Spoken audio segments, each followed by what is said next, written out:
Ibrahimpatnam RDO కార్యాలయంలో పనిచేస్తున్న తహసీల్దార్ శ్రీనివాసరెడ్డి నివాసంలో ఏసీబీ అధికారులు 11 గంటలకు పైగా సోదాలు చేశారు. ఆయన ఆదాయానికి మించి ఆస్తులు కలిగి ఉన్నట్టు ఫిర్యాదులు అందడంతో దాడులు నిర్వహించింది. వనస్థలిపురం, హస్తినాపురంలోని శ్రీనివాసరెడ్డి నివాసం, కార్యాలయంతో పాటు మరో 5 చోట్ల తనిఖీలు కొనసాగాయి. దాడుల్లో అతను భారీగా ఆదాయానికి మించి ఆస్తులు ఉన్నట్టు ఏసీబీ గుర్తించింది. ప్రస్తుతం శ్రీనివాసరెడ్డి ఇబ్రహీంపట్నంలోని ఆర్డీఓ కార్యాలయంలో డివిజనల్ అడ్మిన్ అధికారిగా పనిచేస్తున్నారు.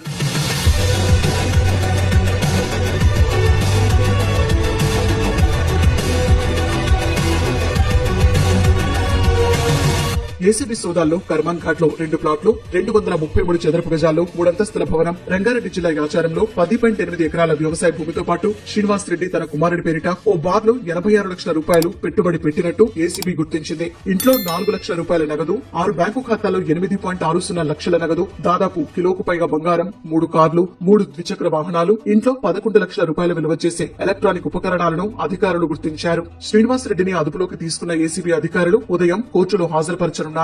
సర్చెస్ లో భాగంగా సెర్చ్ చేసినప్పుడు మాకు దాదాపు ఒక 8 ఓపెన్ ప్లాట్స్, ఒక 3 తుర్కయాంజల్లో ఉన్నాయి, ఒక 3 యాదగిరిగుట్టలో ఉన్నాయి, ఒకటి హస్తినాపురము, ఒకటి విశ్వేశ్వరరావు నగర్ కాలనీలో, ప్లస్ ఒక G+3 ఫ్లోర్ బిల్డింగ్, ఒక 46 lakhs వరకు గోల్డ్ ప్లెడ్జ్ చేస్తున్నాడు, ఒక 28 lakhs వరకు తీసుకున్నాడు.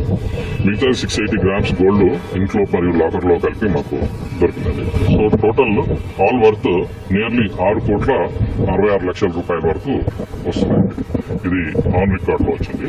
అయితే ఈ భూముల వాల్యూలు ప్లస్ ఫ్లాట్ వాల్యూలు అవన్నీ కూడా రీజనల్ వాల్యూ ఏదైతే ఉన్నాయో అవన్నీ. శ్రీనివాస్ రెడ్డికి అక్రమ సంపాదన కొత్తేమీ కాదని అధికారులు తెలిపారు. గతంలో రెవెన్యూ ఇన్స్పెక్టర్ గా పనిచేస్తున్న సమయంలో కూడా ఆదాయానికి మించిన ఆస్తుల కేసులో ఏసీబీకి చిక్కారు.